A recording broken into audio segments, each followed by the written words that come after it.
1 second here. Okay. All right. So Aaron, hey, thank you for being with us. So Aaron works out of our Union Park office here in Salt Lake City, Utah, and has had, frankly, banner years for the last several years. And I just love hearing his story. I love him as an individual and just what he represents. And so, Aaron, let's just start off right from the get-go.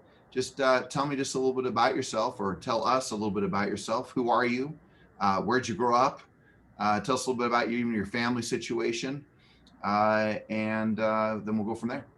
Cool. Yeah, no. So I was born in Logan, Utah, and spent about 10 years there. And then my family moved to Wisconsin for about 5 years.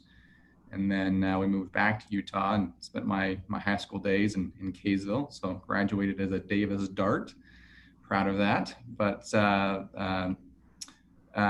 as I went on, I served an LDS mission, and then came back after that and went to college, got my degree in criminal justice.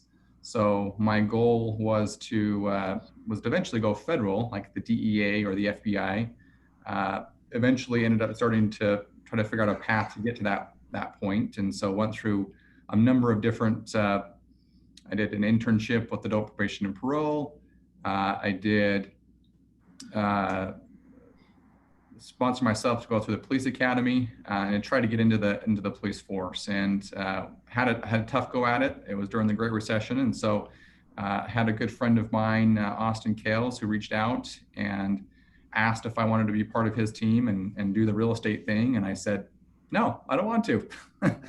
I was too proud, and I said, no, I'm going down the law enforcement road, and this is what I've been doing for the last 5 years. And so a couple months went by, and he reached out again and said, hey, like, no pressure, just I think you'd be really good at it. And I said, well, let's give it a shot. So went out, got my real estate license, and did what you're not supposed to do, as far as worked another job and tried to do real estate at the same time. And that first year I did pretty good. I think I did like 14 deals my first year, still working the other job, and said, oh my goodness, like this is pretty cool. And everything that I liked about, or a lot of things I liked about being in law enforcement was in real estate. You know, I wasn't your typical 9-to-5 sitting in office type desk job. I could be creative, problem solver, be out and about, talk to people, and do some good there. And so the following year, decided to, about halfway through the year, decided to quit the other job and do full-time real estate. And I feel like every year since then, I've been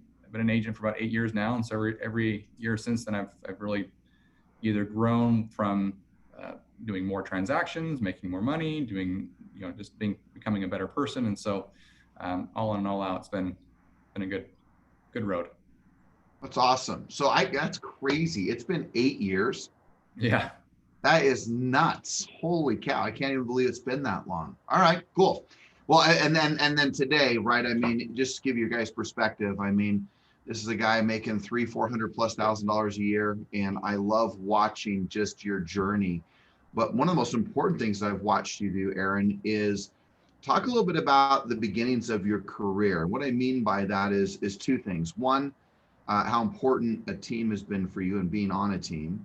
And then second, how that you've maneuvered through your business, in the sense that you've worked very, very hard in regards to initially, of course, the buying side.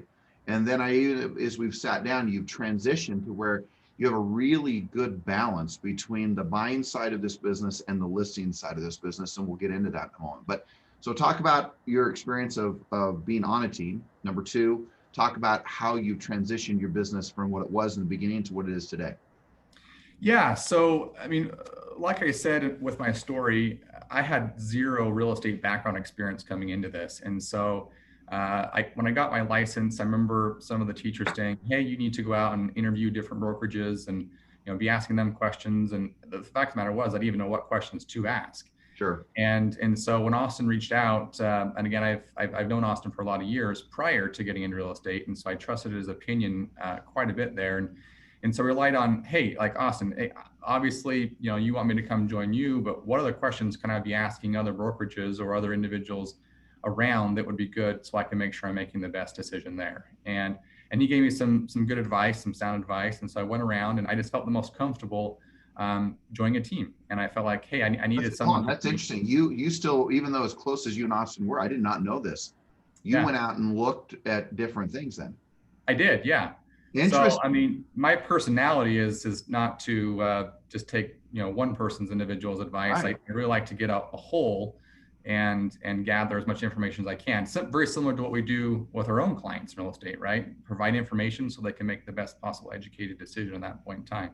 Great. We'll keep going. So Apologize for, I just was like, I did not know that. I think that's awesome. Good for you. yeah. So yeah, I mean, so once I joined the team, like anything I do, I try to take it full force, and so I just sucked everything I could as far as the team was concerned. At that point in time, since anyone wasn't doing their entry level trainings for new agents, and so I participated in some of the trainings that were going on at that point in time with Century 21, and then with the team. And so really the team environment is what allowed me to be able to grasp what it's going to take to actually succeed in the business. And I remember going to a training once with Jeremy Laguerre, and he says, and I felt like this was something I was getting from all angles from other agents is, oh, you need to do this, or you need to do that, or you need to call FSBOs, or you need to, and I'm like, okay, well, the team that I'm on is a buyer's agent team. So should I be focusing on that, or should I be focusing on a number of these other different areas? And Jeremy said, he's like, doesn't matter what area you pick one area and become an expert in that area. And then after you become an expert in that area, now you can start to establish a better, you can start to learn more in some of those other areas at that point in time. And so that's really the basis of where I feel like the team was the most important, is it allowed me to focus all my energy, my efforts into one singular focus. And in my particular case, being a buyer's agent. And then from there to go into the second question, by closing deals, it gave me the confidence to then say, okay, what can I do to expand my horizons and get more into the listing side? And my goal was to have, again, like you said, a pretty well balanced machine there. And so I try to have it be roughly 50-50. I actually really enjoy the buying side. And the listing side has a ton of positive perks to it as well. And so by closing a large number of buyers deals, and as years went on, all those buyers deals eventually came to a point where, hey, we needed to sell, whether it was going from a townhome to a single family home, or they're in a bigger home and they want to downsize, or they're moving out of state, or divorce situation. I mean, a number of different cases there as far as now all of a sudden the repeat clients, and that really was the biggest driving force as far as bringing more listings to me from that perspective. And then as my name got out there more and more, it's been interesting because in the year of 2020, I had the most closings out of my sphere of influence. And I felt like that was really a driving force just due to, again, the commitment I've had to each particular client. And then all of a sudden, hey, they want to refer their family or their friend over to me. It was just really interesting last year how to get random phone calls. Wasn't even expecting it, saying, hey, Joe Schmo referred me to you and said you're a great agent. We'd really like to be able to use you as an agent. And then on went down the line. And then a lot of times it ended up being a buy sell and to be able to get both sides there. So. Well, I love that. So a couple of things. One, just talk about what's the most transactions you've done in a given year? Just 46. What's the number? 46. 46? Yeah, okay, 46. Perfect.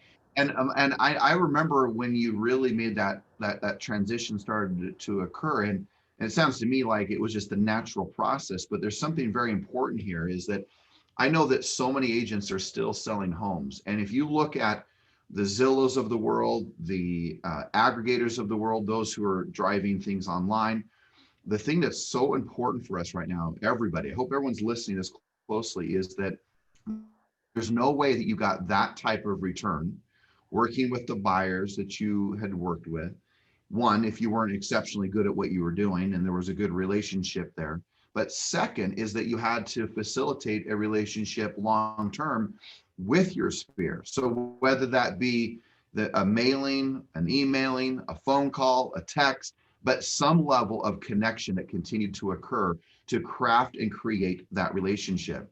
And if anyone cannot see this and the writing on the wall, that what all of the online stuff that's going on. And the good news is there's so many agents that aren't doing what they're supposed to be doing from an online or from a relationship standpoint with their sphere, that you see the Zillows or the pay-per-clicks or all the things that we see out there are usurping the relationship with the agent and trying to take it away from the very database that an agent has.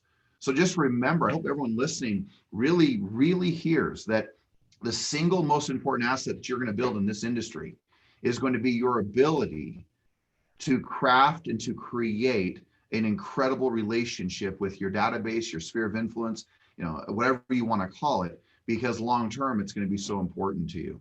Any thoughts to how you're treating your sphere today and what you're doing in that arena?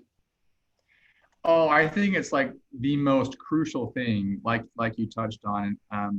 Before I get into that exact thought, it's with let's say a lead that comes in, like a lead we generate through the website, our website there. Obviously, they've probably had a ton of other touches from a lot of other agents.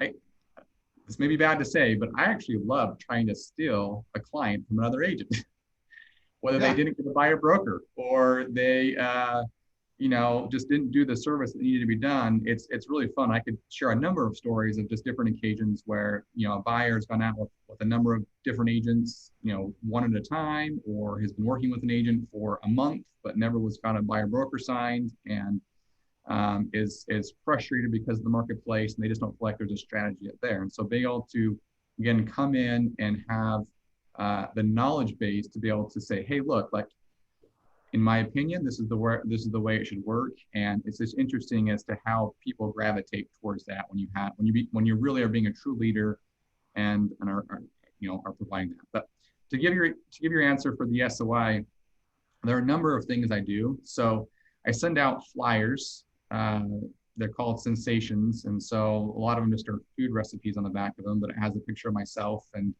the mortgage lender that I use. And so we've tag teamed. That goes out once a month as far as that goes. And it's funny because oftentimes when I follow up on the phone call with my SOI, those recipe cards come up and say, oh, we tried this recipe the other day and it was really good. Mm-hmm. So postcards, at least once a quarter, I'm trying to follow up via a phone call. I know that a lot of people tend to gravitate towards text messaging. And I think that's a very good tool. But I think sometimes people revert back to that because they're nervous or they're just not sure, or whatever else. And so I'm a firm believer in an actual phone call. Well, it's a barrier to rejection, right? I mean, no one can really reject you on a text at a hardcore level, right? They might glance at it, not even respond, but that's about the worst thing that can happen. Right. It's always the level of rejection that we're willing to take on from that standpoint. And I want to go back to the other thing, and then you keep going on your list.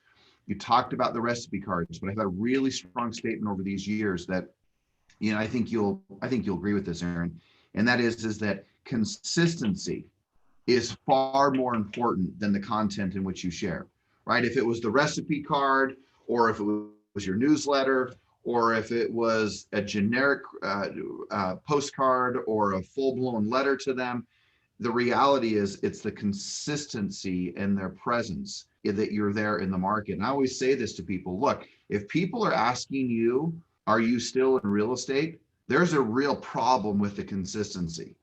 So now, can you get the consistency with good content? The answer is of course. But if you took a hierarchy, consistency is far more important than the content.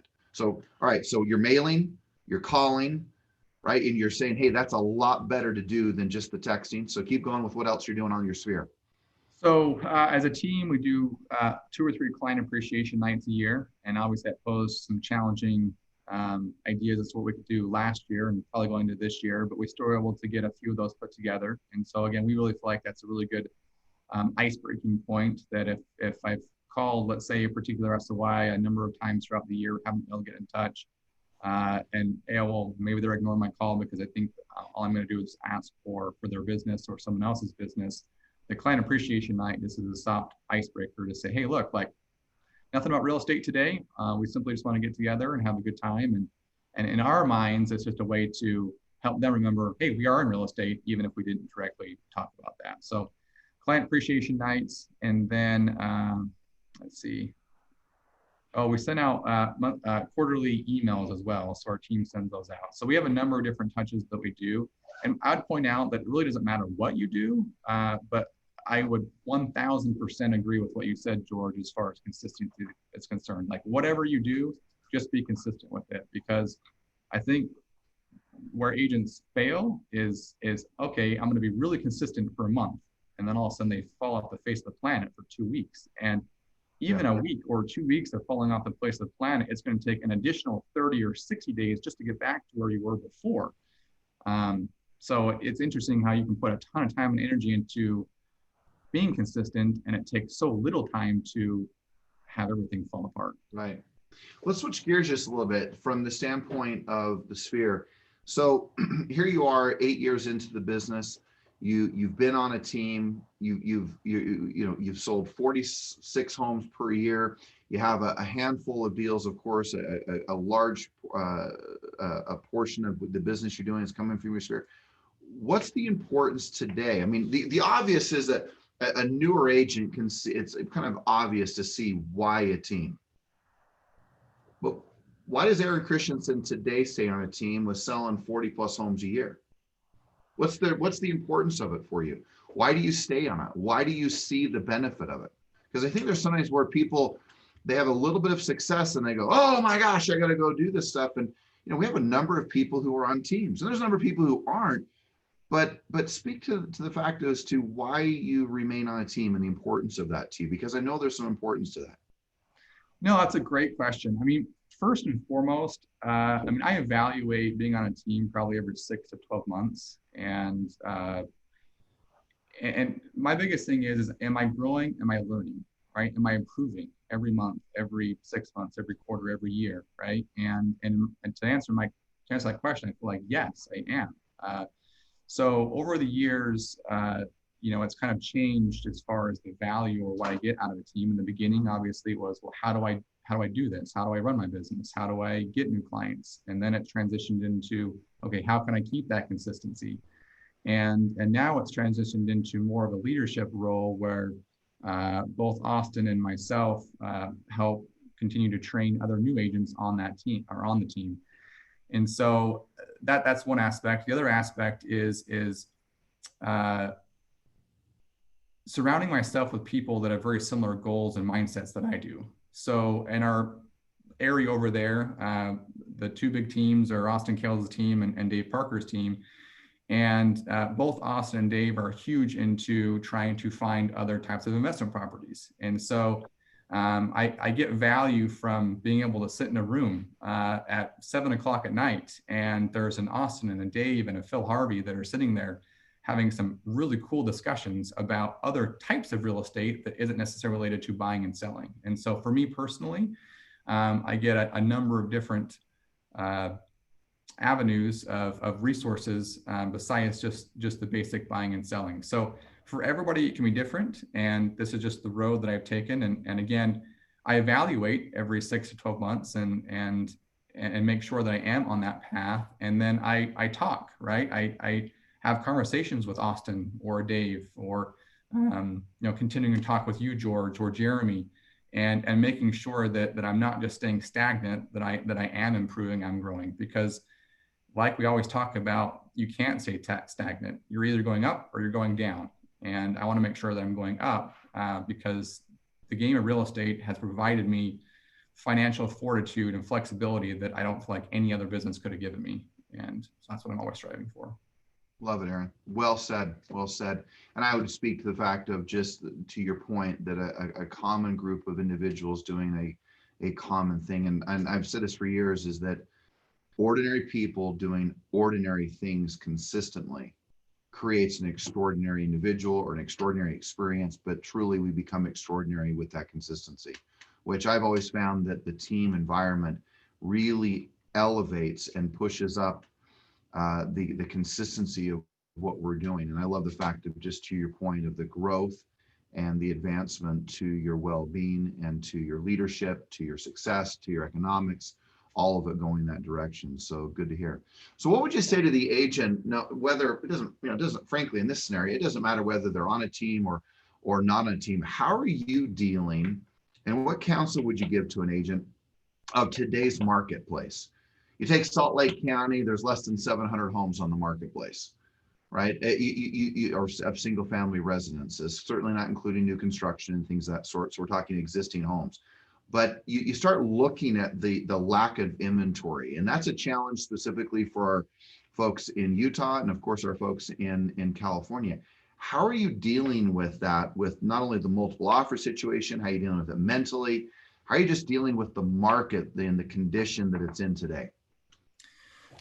Well, first and foremost, and you've taught this a lot, George, is we can't control those extenuating circumstances. We can't control the marketplace. We can just control ourselves and our mental capacity, right? And so, mindset, keeping your mind sharp, is probably the number one thing that I've had to make sure that I'm doing throughout 2020 and going into 2021. Because the market's not going to change dramatically in the next 6 months or a year. It's going to be the same, or it could even get even tighter as far as inventory goes. And so just like anybody, I think that's human, right? We're going to have days where we're really discouraged, we're frustrated by the lack of inventory out there, or as a buyer's agent or as a buyer, right? That can be really challenging. As a listing agent, the constant nagging of, I want a discount because it's just so easy to sell a house in today's marketplace, even though it's not. So I'm the type of person, I like to talk and like to vent. And so I have a very select few people out there that I feel confident and close enough to that I can vent and take my 5 minutes to express my frustration, my negativity. And the reason why it's a select few is because I know they're not going to come back to me with a negative response. It'll be, hey, I get a vent, and now they're coming and they're twisting everything I just said into a positive and saying, hey, Aaron, remember this, remember that positive thing or that positive thing that happened. And it would happen to be just yesterday or last week, right? And again, what are the blessings? Turning that adversity into a positive. Exactly. And so that's, for me personally, that's just, step number one, in being able to come out from a negative place to from a discouraging place to a positive place.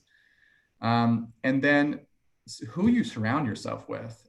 It's just super interesting. I mean, the number of agents I talk to every day, for whatever the reason, whether it's just casual, whether it's in a deal that I've got going on, there is so much negativity out there right now. And you have to not get sucked into that game, because it's a very dangerous, slippery slope. And you can say, hey, look, like, I'm going to indulge in this for 10 minutes. But what you don't realize is that's going to be constantly in the back of your mind for the rest of the day. And as you're prospecting, whether it's on the phone or whether you're door knocking, if that's in the back of your mind, you'll never be A+ on your A+ game. You might be A- or even an A if you're good enough, but most people it's going to be a C+ or B-, and you're never going to be able to succeed in real estate by having a C+, attitude or work ethic. So we have to be like extraordinarily cautious of making sure we eliminate that negativity. But I love that. Give us a nugget in regards to today's market. I mean, obviously you're working with buyers. Obviously you have listings, so you're taking both sides of the equation. So what would you say is one of the best ways, or some of the nuggets that you would say, this is a great way to get an offer accepted?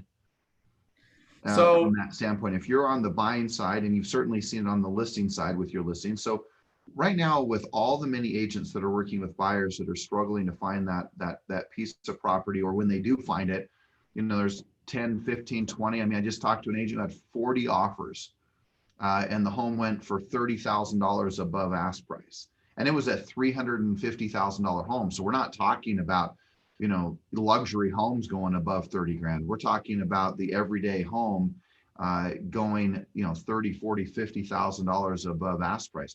So what would just be some counsel that you would give in regards to getting an offer accepted in today's marketplace? It starts from ground zero. So you have to create the correct expectation with the client. And so too often we know what we need to do to get an offer accepted, but the client's unwilling to do that. And they may say or comment back to you, what are you talking about? I got to go 30,000 above list price to be able to get this. You're crazy. Like, that's not the case. And then they have to go through 2, 3, 4, Right. 5 offers being rejected before they actually get to the realization that, oh, I guess this is what I need to do. So in order to be efficient with the whole process, I take a ton of time in the very beginning of when I'm creating that value with that client, trying to pick up that new client, as far as, hey, we're going to have a plan, a strategy, a, a point of attack as to how we're going to be able to overcome 30 offers, 40 offers on the table. And so and I use the analogy oftentimes of saying, okay, on an aggressive scale of 1 to 10, how aggressive do you want to be with this or with this house? How much do you love it? Knowing that a 7 aggressive scale is going to be pretty much the entry level point just to be able to be in the conversation. So if you want to lowball an offer, and you're at a 2 or a 3, you're probably going to get laughed at. Now, if that's what you want to do, I'm going to represent you, provide my fiduciary duty. That's what we're going to do. But it's my job to make sure that you're very well fully informed as to what it takes to get an offer. And so from there, they say, well, I want to write an 8 aggressive. What does that mean? So I'll then give them specific examples and say, okay, well, let's go through the real estate purchase contract and say, okay, we can start out by going 12,000 above list price. We can do a 1% or a 2% earnest money amount instead of doing $500. We can utilize section 8.3B of the contract, which now a lot of agents are catching on to, but 8 months ago, nobody was ever using. And elaborate on that, because we've got what that is, because I don't even know what that is, because that section. So just know that. And number 2 is our folks in California don't know what that means. So what is that? Yes. Sorry. So in our contract, 8.3B talks about having non-refundable earnest money after the due diligence period, but on or before the financing and appraisal deadline. So by shrinking up our deadlines and saying, okay, let's do a 7-day due diligence deadline instead of a 12 or 15-day due diligence deadline, and having that earnest money be non-refundable, let's say on that end of that 7th day, it just allows the seller a lot more surety that the buyer is going to actually perform, and you're not going to have a buyer cancel at day 12. And the reason why they're canceling is now they're getting cold feet because they had to go $40,000 above just to be able to get the property.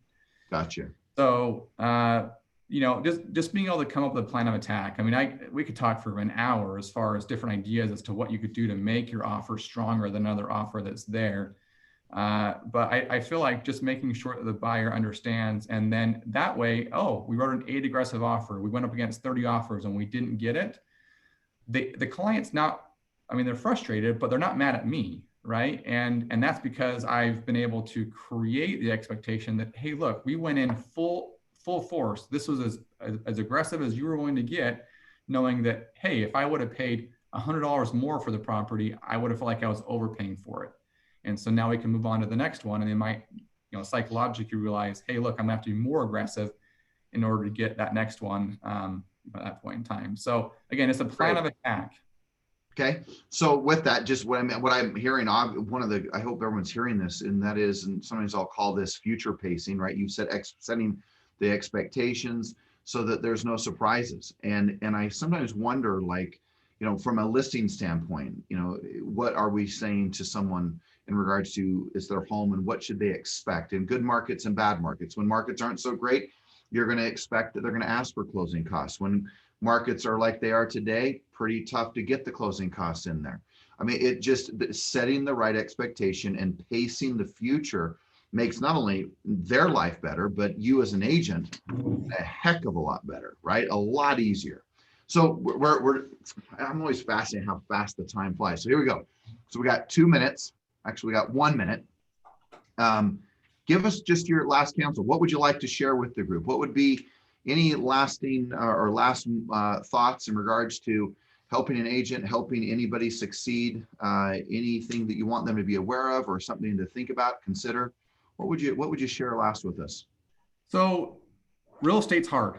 Real estate is very, very hard. And in order to succeed, it takes consistency, hard work, constant learning, surrounding yourself with people you trust, aspire to be like, that motivate you, are positive, want the same types of goals that you do, high producers, and we could go on and on as far as that list goes. A lot of the aspirations we talk about in the very beginning, right? And I think the biggest thing is consistency and staying positive. If there's anything, if you're having a down day, we have such an incredible group of agents that you're not going to find 5 agents that are all having negative comments or negative thoughts all at once. If you happen to be around someone that's having a bad day as well, hey, tag team, let's both go over. George and I, let's go over and talk to, whoever, and be able to get uplifted because they're having a very positive day, right? And I love the working environment we have. Not very many brokerages have people that come into the office place. And I know, like with where I'm at, I mean, I'm in an office, but I keep my office door open so I can hear people in the cubicles being able to make calls. And if I've had a bad call, but I was able to overhear someone else in the cubicles having a great call, I take the energy from that and I bring it into my next call. And so, well, that speaks to the power of association, right? Mm-hmm. Yep. So there you go. I love it. Dude, this is awesome. Thank you so very, very much. And one, you're a shining example of what it means to be an ultimate professional in this business. You're a great leader. You're a great friend. You're always an advocate, of course, for the organization and the things that it's done, not only for the blessings and the fortune that's happened in your life for it, but also I know you have a great friendship in regards to Austin Kales and his great team. And just, what's fun is to watch someone who's having extraordinary success and then remaining incredibly grateful through the process. Some of my most disappointing moments in this industry are watching an agent who goes out and earns, let's just say, 100 grand in their career, and then lacks the gratitude what even got them to 100 grand. And then I watch them at 100 grand act like they're making millions of dollars, and yet the person who truly is earning millions of bucks, you wouldn't know it if you ever met them and shook their hand, because that's just not how they lead out their life. They don't lead it out by the amount of money they've made. They lead it out by the person they've become. And you're a shining example of that, man. So thank you for everything that you do. Thank you for who you are. Thank you for being part of the company. And it's going to be a great 2021. Thank you. All right, brother. Okay. All right. Let's rock and roll, guys. I hope that you took away some great things. Aaron, I presume based on just even the thoughts you've said, if you could, maybe even the chat room, the chat box, if you could throw maybe a phone number or an email up there. I know that people may have a few other questions for you if they knew how to reach out to you. I know that hopefully you'd be open to that. All right, let's go. Here we go. Let's do some